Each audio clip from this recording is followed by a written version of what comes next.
One of the biggest challenges that I faced as someone learning to pick up the electric guitar was learning what it means to improvise. The first thing I did back then was to learn a scale. Let's say I'm in the key of C. I would just go up and down the scale. And soon I learned that some notes only sounded good in certain contexts. Here's the one thing that I wish someone would have told me that would have really accelerated my journey as an electric guitarist. And that is to choose your notes from the chord that's currently playing, or in relation to the chord that's currently playing. Before I get into what that means, I find it more productive to think about scales and chords in terms of numbers. That way, whatever you're learning can be applied across all the different keys that you are playing over. So over here we have a C major scale, 1 to 7, for every note in the scale. And so let's say we have a chord progression that's playing. It's a C to an F, which would make it a 1 to a 4. The way to improvise over a chord progression like this and have it sound good is to first start off by looking at what notes the chords consist of. The thing about looking at your scale in numbers is that you have a really easy way to identify what those notes are. You just take the root note of the chord and you add 2 to it, and you add another 2. So 1, 3, 5, and for 4 it would be something like 4, 6, 1.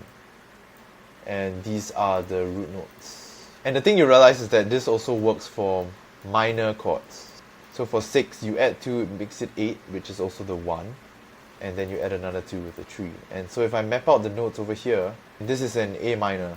And if you do it for the 1, so when you deal with it in numbers, it actually takes care of the major and the minor chords for you, at least the diatonic chords in that key. And so when I'm thinking of improvising, I think that the best place to start is to look at the notes that the chords and the chord progression are made up of. So in this case, the 1 to the 4, you're looking at these notes when the chords are playing. Here's how it would look as a demonstration.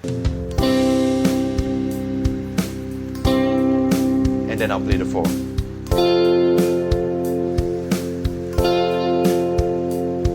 And you realize that it's already a safe pick if you choose the root note of the chord, of course. But we can experiment a bit with choosing the other notes from that chord and also playing notes that bring you from the previous note that you're playing into the next note you're going for.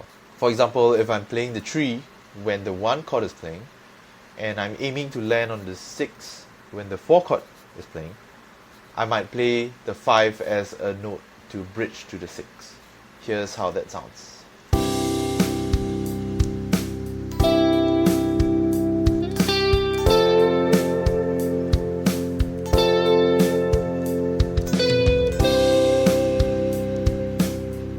Okay, and so at the end I played like the 7 to go back to the 1. And so choosing notes that are outside of the chord is okay. It's just that when you land on the chord, hitting a note from that chord makes it sound the most cohesive. And so now when I look at scales, I actually look at it in terms of numbers.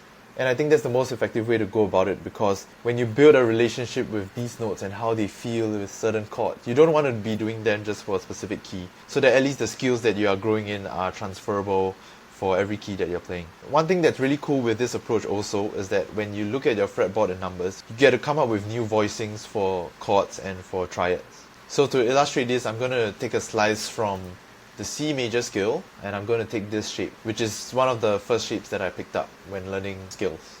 Okay, so now when we're looking at new voicings, you can just look at the numbers that make up the chord, for example, the 1, 3, and 5, and you can choose any 3 notes on your fretboard that correspond to those 3. So, for example, I can start off with this, which you'll realize gives you your A major shape, right? So we play A like this, but if I play it on the 5th fret, it's actually a C. And so another random chord voicing that we could just come up with on the spot is to maybe choose these 3 notes, 1, 3, and 5. And maybe I'll play the one that's over here.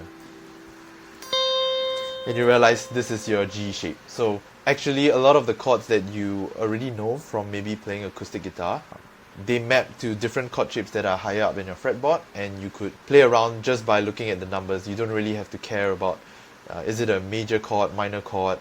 Here's another example. So let's say I'm playing a 6 minor. I like to play this chord shape, which is the 6, a 1, and a 3.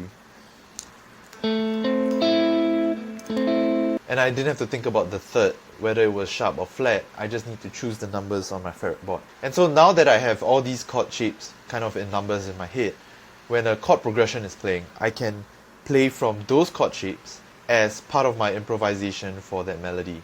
So the next challenge is being able to do this spontaneously and quickly, because when you're improvising, you don't really have time to map these things out. It comes down to two things, I would say. One is practicing and visualizing your skill in terms of numbers, and the second is training your ear to be able to pick up the chord progressions that are going on. So if the chord is going from 1 to 4, having to spend time to look at your chord sheets is going to take up headspace. So being able to do this intuitively and through your hearing is going to be something that's going to help you do this in real time. I really struggle with this a lot, and so I built this app to teach myself how to hear chord progressions and also to hear melodies. It's actually called PitchMe. It's currently available on iOS and coming to Android soon. It's a little game to test your hearing and teach you how certain chords sound like.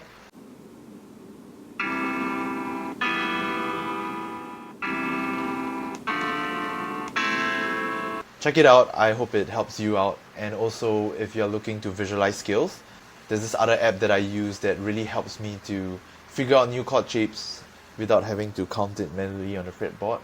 You can choose different keys that you're playing in, and if you're looking to create new chord shapes, you can choose the key, let's say C major and maybe A minor, and it highlights the different shapes for you. And I hope that it helps you, and see you next time.